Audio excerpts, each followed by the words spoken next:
ये 4 बातें नोट कर ले, बहुत ये जीवन के लिए अत्यंत लाभदायक है। जब आपका मन आपको परास्त कर रहा है, जला रहा है, वो जलन सिर्फ मन को प्राप्त हो रही, आपको नहीं। आप बिल्कुल दूर हैं, आप दृष्टा हैं, आप साक्षी हैं उसके, आप स्वामी हैं उसके। यदि आप स्वीकृति नहीं देंगे तो आपसे पापाचरण नहीं करा पाएगा। आपको डरना नहीं कि अब मन में काम आ गया, क्रोध आ गया, अब तो मेरी दुर्गति हो जाएगी, बिल्कुल नहीं। ये 4 बातें बहुत जल्दी मन को प्रभु में लगा देंगे। अगर आप पकड़ पावे, ना पकड़ पावे तो भोगे। फिर आपका मन आपको जलाएगा, फिर आप रोएंगे, चिल्लाएंगे, भागेंगे। कहां भाग के जाओगे? जो संसार में फंसे हुए जन है वो तो भाग के यहां आ रहे हैं श्री जी की शरण में। यदि आप अपने मन को संभाल नहीं पाए तो फिर कहां भाग के जाओगे? इन्हीं की शरणागति से तो निर्विकार हुआ जाता है, निश्चिंत हुआ जाता है, निर्भय हुआ जाता है। इनके चरणों को छोड़कर कहां निश्चिंतता होगी, कहां निर्भयता होगी? पहला, बिल्कुल ये जीवन की वो दवा है जिससे आप बिल्कुल ठीक हो जाएंगे यदि ये जीवन में उतार लें तो।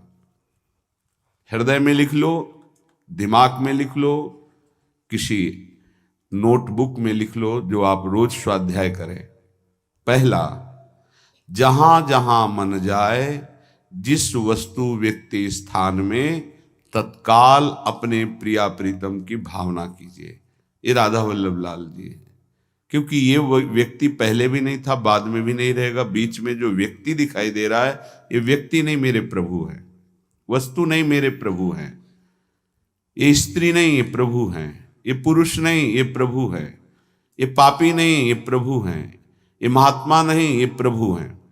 मान लो, सवाल हल हो जाएगा। दूसरा, जहां जहां मन जाए वहां वहां मिथ्यात्व भाव करके, ये सब माया का विलास, राधा वल्लभ श्री हरिवंश, राधा वल्लभ। और मन का एक स्वभाव है, जहां हम परिचय उसका ये जान जाते हैं स्वभाव का, तो हम उससे शासन में ले लेते हैं। लोग परिचय नहीं जानते हैं। जीव ही आप जानेंगे, ये भागाते हुए आ जाएगा। इसको सेकंड में भी कम समय में अधीन किया जा सकता है, और पूरा जन्म लग जाएगा फिर भी अधीन नहीं कर पाओगे। बात को समझिए। ये 1 सेकंड में विश्व ब्रह्मांड में कहीं भी यदि इसका परिचय है, वो तत्काल पहुंच जाएगा। वायु भी इसके समान वेगवान नहीं है मन। अगर अमेरिका गए हैं, आपने वो दृश्य देखा है, कोई एरिया, महल, घर, जो भी, 1 सेकंड के कम हिस्से में वो पहुंच जाएगा। ऐसे मन को प्रभु में लगाने के लिए जहां मन जाए, और जाना कि गया, इतना सावधान साधक होना। गया, वो तत्काल आ जाएगा, उसको बुलाना नहीं पड़ेगा, वो तत्काल लग जाएगा। राधा वल्लभ श्री हरिवंश, राधा वल्लभ श्री हरिवंश, राधा वल्लभ। हो सकता है 5 बार न कह पाओ, फिर भाग जाए, फिर उसे लाना है। इसे कहते हैं अभ्यास योग। अभ्यास योग युक्तेन चेतसा नान्यगामिना। एक दिन ऐसा आएगा, नान्यगामिना, ये जाएगा ही नहीं, ये नहीं जाएगा। फिर दिव्य शाश्वत परम पुरुष की प्राप्ति इसी से हो जाएगी। तीसरा, हमारे मन में जो सही स्फुरणाएं हो रहे हैं उसका सपोर्ट जरूरी है। विरोध से ही मन केवल काबू में नहीं होता है, सपोर्ट जरूरी है। अब सपोर्ट शब्द से कितना मन प्रसन्न हो रहा है, हर्षित हो रहा है, उस बात का सपोर्ट जो गुरुवाणी, शास्त्र, संत जनों की वाणी, उसके अनुकूल वो बोल रहा है। चलो आज हम तुम्हारी बात पूर्ण कर देते हैं। वो कहता है मुझे आज मीठा खाने की बहुत इच्छा है। ठीक है, हम श्री जी को भोग पधराते हैं, नाम कीर्तन करते हैं, आचमन कराते हैं, फिर उसको पा लेते हैं। बिल्कुल वो आपको भजन में विरोधी भाव नहीं पैदा करेगा। कहीं कहीं मन को सपोर्ट करना है, वो कहीं कहीं शास्त्र सम्मत गुरु आज्ञा के अंतर्गत। सपोर्ट जरूरी है, जरूरी है। बिल्कुल विश्वास मानिए, ये 4 बातें जो बता रहे हैं ये जीवन की धरोहर है जो आपको दे रहे हैं। चौथी बात, जो शास्त्र विरुद्ध दोष वाली सलाह दे रहा है, बिल्कुल नहीं, बिल्कुल नहीं, बिल्कुल नहीं। जैसे वो जरूरी है सपोर्ट, ऐसे बिल्कुल सपोर्ट नहीं, बिल्कुल सपोर्ट नहीं, बिल्कुल नहीं। अब वो आपको जलाएगा। जैसे सपोर्ट शब्द से हर्षित हो गया, ऐसे बिल्कुल नहीं शब्द से वो शोकित हो जाएगा। अब आपको उदास कर देगा। जब उदास वो होगा तो आप उदास हो जाएंगे, कहीं मन नहीं लगेगा। आपको लगता है अब तो जीवन बेकार हो गया। तो मन लगना ही जीवन है क्या? अरे अभी आप समझे नहीं। सोहम तवैव आश्रितः, मैं प्रियालाल के आश्रित हूं। तो तन वांग मनोभिर, अगर ये नहीं लग पा रहे हैं तो मैं स्वयं प्रियालाल के आश्रित हूं। ये मुझे कैसे भ्रष्ट कर सकता है? तन वांग मनोभिर, शरीर, वाणी और मन, ये हम समर्पित कर रहे हैं। तो शरीर, वाणी, मन, ये तीनों धोखा दे रहे हैं। शरीर बीमार हो गया है, जबान खराब हो गई है, मन गलत चिंतन करा रहा, तो हमारा बाल बांका भी नहीं कर सकता, क्योंकि सोहम तवैव आश्रिता, मैं स्वयं प्रियाजू की शरण में हूं। उपासक देखो जरा, इस पर विचार करो। क्या शरीर को त्याग देने से परम पद मिल जाएगा? दुखों की निवृत्ति हो जाएगी? क्या निर्विकारता आ जाएगी? नहीं। ऐसे शरीर को नष्ट करने वाले को प्रेत योनि मिलती है। प्रेत योनि महाभयानक कष्टदायी, जिसमें वो दरिया के समीप रहते हुए बूंद पानी नहीं पी सकता, केवल वायु भक्षण करके वो जलता रहता है। कितने समय तक, इसकी कोई सीमा नहीं है। युग युग बीत सकते हैं। ये मन जिसको तुमने अपना माना, कितनी दुर्गति का रास्ता चयन करा दिया।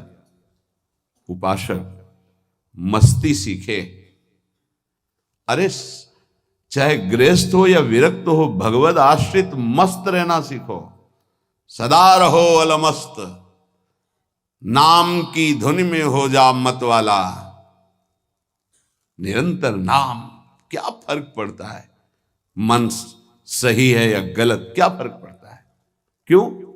क्योंकि मैं स्वयं प्रभु के आश्रित हूं। मैं सच्चिदानंद का सच्चिदानंद अंश हूं। ना मैं कभी दूषित था, न दूषित हूं, न दूषित रहूंगा, और ना सृष्टि में किसी की सामर्थ्य है कि मुझे दूषित कर सके। इंद्रियां दूषित हो सकती हैं, मन दूषित हो सकता है, क्रिया दूषित हो सकती है।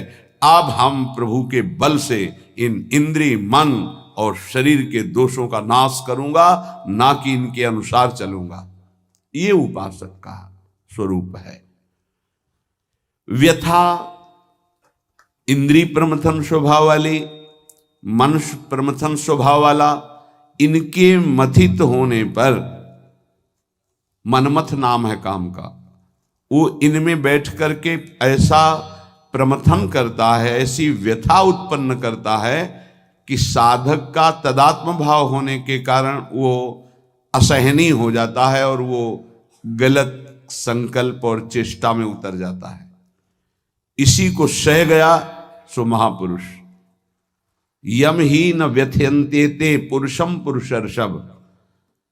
हे पुरुषों में श्रेष्ठ अर्जुन, अर्थात वो पुरुषों में श्रेष्ठ पुरुष है जो प्राप्त व्यथा को सह जाता है।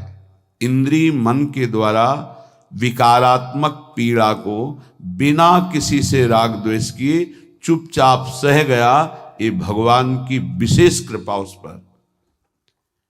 हमारा मन क्या बुद्धि के साथ सोचवाता है कि जब हमें जो काम सताया, लोभ मोह ममता जो भी, हमें वो तत्काल मिल गया और हम शांत हो गए तो सौभाग्य समझते हैं। दुर्भाग्य है उस उपासक का जो चाहे और उसको प्राप्त हो जाए, दुर्भाग्य है उसका।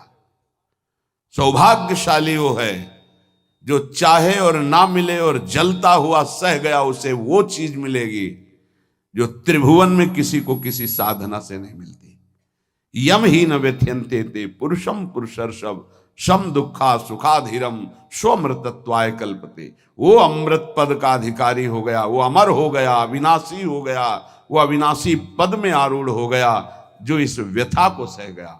व्यथा को सहने वाला वही होता है जो व्यथा का दृष्टा बनता है, भोगता नहीं। तुम दृष्टा हो, बात समझिए। आपने देखा आपका मन गलत चाह कर रहा है, ये आपने देखा, आप में नहीं है, मन में है। पर कहने को होता है कि मेरे मन में दोष आ गया, लेकिन मेरे मन में नहीं, वो मेरे में आ गया, मैंने स्वीकार कर लिया। यही दुर्दशा है माया के द्वारा की गई। इसी का नाम जड़ चेतन ग्रंथि है। यही चिज्जड़ ग्रंथि है जिसका नाश करते हैं वेदांत के द्वारा, भक्ति के द्वारा, योग के द्वारा, कर्म योग के द्वारा, सत्संग के द्वारा, शास्त्र स्वाध्याय के द्वारा। आपको विविध शास्त्रों का सार 5 मिनट में मिल गया। जो जीवन भर प्रयोग किया गया शास्त्र स्वाध्याय करके संतों की कृपा से, वो 5 मिनट में मिल गया। अगर इसे स्वीकार कर लें तो बहुत जल्दी आप महात्मा बन जाएंगे, चाहे गृहस्थ में हो या विरक्त में। महात्मा का संबोधन स्थिति से है, बाहरी किसी पद पदवी से नहीं। स्थिति होती है, उसे महात्मा कहते हैं। महात्मा शब्द भगवान के आगे भी लगता है, महात्मा श्री कृष्ण, ऐसा कई बार महाभारत में संबोधन हुआ। महापुरुष भगवान को कहते हैं, वंदे महापुरुष ते चरणारविंदम। जो भगवान में तन्मय हो गया वो महात्मा, जो भगवान में भगवत भाव को प्राप्त कर लिया वो महापुरुष, अर्थात भगवान और भगवान के जनों में अभेद स्थिति हो जाती है। अगर ये आज जो चर्चा हो रही इसको आप अपने जीवन में नहीं धारण कर पा रहे तो दुर्भाग्य है, जलोगे, रोगे, परेशान कर देगा तुम्हें मन। इसको बहुत बार सुनना। एक एक शब्द ये अमृत है, ये जीवन का सार हम आपको बता रहे हैं। मन से लड़ने की ये युक्तियां हैं जिससे साधु अपने मन को भगवान में लगाकर शांत करता है। जब हमारा मन भगवन्मय होने लगता है तो उसमें भाव का प्रादुर्भाव हो जाता है।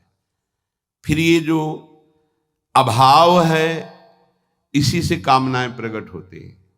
शब्द को पकड़ना, मन में सुख का अभाव ही भोगों की कामना पैदा करता है। मन में भगवत भाव ही निर्विकारता की स्थिति प्रदान करता है। जब आप इन 4 सूत्रों का प्रयोग करके मन को भाव में ले आएंगे तो यही मन जो आपको रुलाता है यही नचा देगा। पायो जी पायो मैंने राम रतन धन पायो, नाच पड़ोगे कि वस्तु अमोलक दी मेरे सतगुरु, निष्दिन बढ़त सवायो, रात दिन आनंद बढ़ रहा है, सदगुरु ने निहाल कर दिया। किसी को ऐसा लगता हो कि हाथ रखने से ये विकार नष्ट हो जाते हैं, आज तक हमने कहीं शास्त्र में नहीं पाया ऐसा, कई संतों से ऐसा नहीं पाया। सबने उपदेश दे करके, कृपा शक्ति दे करके साधन में लगाया और उसको परिपक्व किया, उपासक को बलवान बनाया। अगर ये आशीर्वाद से होता तो उपदेश ना देकर सबके हाथ माथे पे रख देते, भगवान सबका मंगल करें, सब निर्विकार हो जाएं। कभी ऐसा नहीं हुआ है, ना ऐसा हो सकता है। हम जब संतों के वचन पर श्रद्धा करते हैं और उसको स्वीकार करके आचरण में लाते हैं तो वही आशीर्वाद हो गया कि हमारा पुरुषार्थ सार्थक हो गया। हमारा प्रयत्न गुरुदेव के वचनों के अनुसार, प्रयत्न की शक्ति गुरु कृपा, तो आगे जो भक्ति का रंग वो गुरु कृपा, मोक्ष जो वो गुरु कृपा, भगवत साक्षात्कार गुरु कृपा। पर उसमें हमारी पूरी शक्ति उनकी आज्ञा पालन में लगी है, इसीलिए प्रधान कृपा हमारी हुई। हम प्रधान कृपा अपने ऊपर नहीं करते, और तो सहायक कृपा सब है। भगवान की कृपा मानव देह मिला, सत्संग मिल रहा है। गुरु की कृपा स्वीकार किया, मंत्र दिया, नाम दिया, उपदेश कर रहे हैं। शास्त्र कृपा हमें सुलभ मार्ग, भगवत मार्ग, उससे नाना प्रकार के बचाव पक्ष की बातें, उसमें आसक्त होने की बातें दोनों बताई गई। परमार्थ में कैसे आसक्त हुआ जाता है, परमार्थ में कैसे बचा जाता है, शास्त्र कृपा भी है। अपनी कृपा हम नहीं कर पा रहे हैं।